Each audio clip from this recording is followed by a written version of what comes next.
جبتهولك يا باشا من جفاه. هو ده جوزك اللي ضربك؟ ايوه هو سيادة البكباشي. انا جاي عاوز اعمل محضر يا حضرة البكباشي. يا لهوي، هي الست دي عبيطة ولا ايه؟ حضرة البوباشي. المهم، انت عاوزة تعملي محضر في مين يا ست انت؟ في جوزي يا حضرة البكباشي، انت مش شايفوش ضاربني ومبهدلني ازاي؟ مفيش حاجة اسمها بوباشي في الزمن ده. انا سيادة النقيب.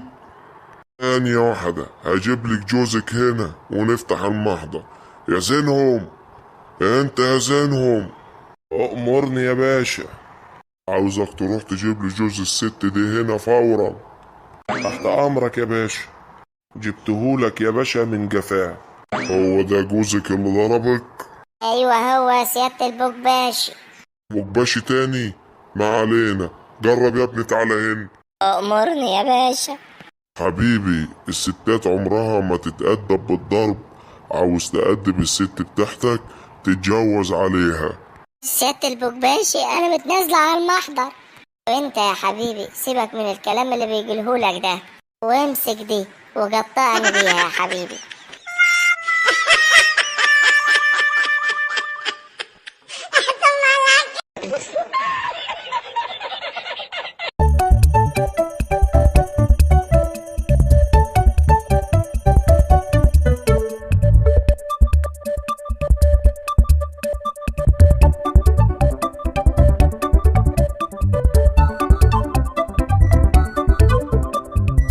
انا طالب ايد بنتك يا عمي. انت بتشتغل ايه؟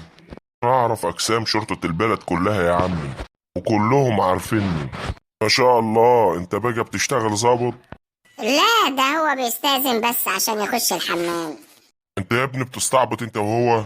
لا، ده هو بيهزر بس عشان عنده القولون. طب شغال ايه يا ابني؟ عامل عامل ايه يا ابني؟ الحمد لله يا عم، كويس بخير. انت شكلك فاشل يالا، ما عنديش بنات للجواز. عاوز اشوف لك حاجة واحدة بس عشان اعرف اجوزك بنتي. يا عم، اللي تعب وكبر وشقي زيي، مرمط في الدنيا دي زيي، مش زيي. انت شكلك بتضرب استروكس يالا. لا يا عمي، الحمد لله انا بشرب شابو بس. الحمد لله، نشكر ربنا. المهم يا ابني، عندك شقة؟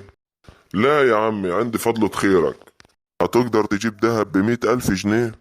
كتيرة يا عمي، بس نجيبه مش مشكلة، ونقسطهم على قد 200 سنة. ما عنديش بنات للجواز. ايوه يا حاجة، سايب لك المصروف تحت المخدة. واخد بالك يا عمي، ده انا اللي بصرف على البيت. اطلع بره يا اطلع بره يا دين.